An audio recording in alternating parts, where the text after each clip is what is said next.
Okay, guys, now the main event, and I'm super excited about this fight. There's so many aspects about this fight, so many unknowns that make this fight really, really exciting. So let's talk about Brian Ortega first.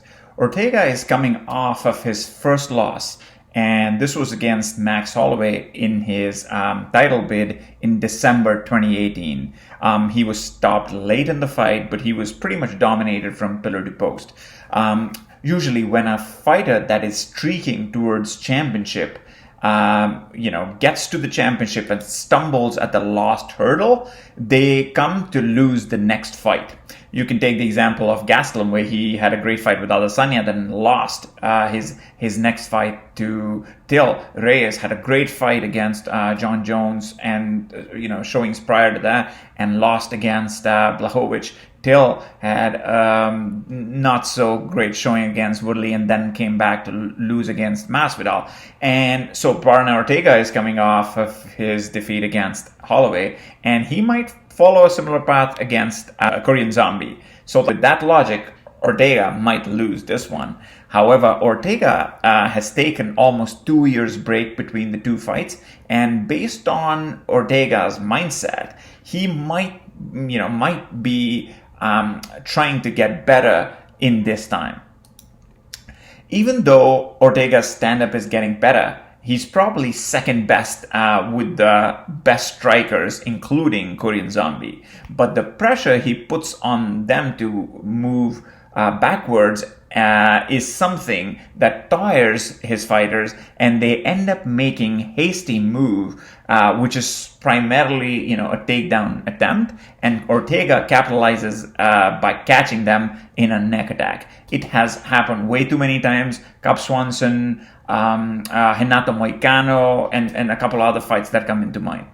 Now, Ortega has been evolving his stand-up, and he now has nice boxing, and I think that he could have a power advantage against a Korean Zombie. He has amazing head movement, and his boxing skills are improving. He would probably aim to push back Zombie and be more reckless with his aggression, as it wouldn't be worrisome for Ortega to get taken down, which I don't think will happen, but he can throw with reckless abandon, considering the fact that nobody wants to go to the ground with TCD.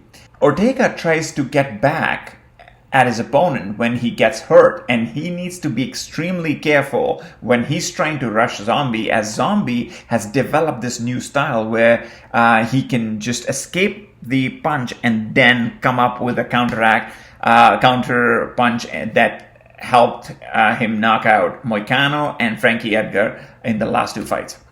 Ortega can land combinations going backwards, and that's something that Zombie needs to be careful of. Now let's talk about Korean Zombie. He likes to put forward a pressure on his opponents. He has really good cardio to do it. The only time he was knocked out in the recent past was his fight against Yair Rodriguez, where he didn't see the up elbow coming, and that elbow came from hell, Diablo.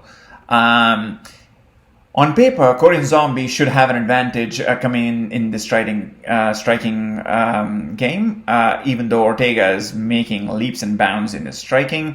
Korean Zombie fights out of orthodox stance, and he throws extremely powerful straight and hooks. Off late, he's been landing punches early and often. We saw how he finished Moicano and Frankie Edgar in the first round. So there's a lot of momentum coming behind Korean Zombie.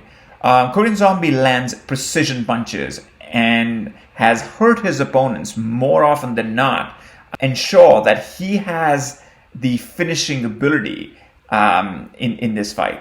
Korean Zombie likes uppercut in the clinch, and there could be an uppercut clinch battle because Ortega also likes to hurt people while holding their head with one hand and then uppercutting them. Sometimes Zombie has the tendency to rush with a bunch of punches, and Ortega could definitely catch him, and Zombie needs to be careful of Ortega's power. Korean Zombie has a great chin and can take some damage. He took a lot of damage in the Aldo fight, the Leonard Garcia fight, but off late he's He's altered his style and fights really intelligently. He looks to miss the punches before launching his attack. So in summary, this is an extremely difficult fight to call, considering the fact how durable both of them are. Korean Zombie is riding a big momentum wave after finishing 3 of his last 4 fights. He's probably on his way to winning. He was also probably on way to winning his Jair Rodriguez fight before he got creamed by Hell's Elbow, as we talked about. Ortega and Zombie both have granite chins, and fortunately for Ortega, he chose the smart option to waiting out for a fair bit before stepping in the octagon after the horrific beating he took from Holloway. As both of them are pressure fighters who like to push their opponents back, I think with the threat of a takedown constantly being present, Zombie will be the guy moving backwards for most of the part, and will probably cause some hesitation in his mind in case he's not able to thwart the takedowns or feels threatened there. I feel if this goes to a decision, Zombie has a much higher chance of winning, but Ortega needs only one mistake from Zombie and he can snap up Zombie's neck. So I see this fight as a really close fight and not going to decision. It probably end in Zombie knockout or Ortega submission. But if you ask me, I see Ortega catching him in a slick submission.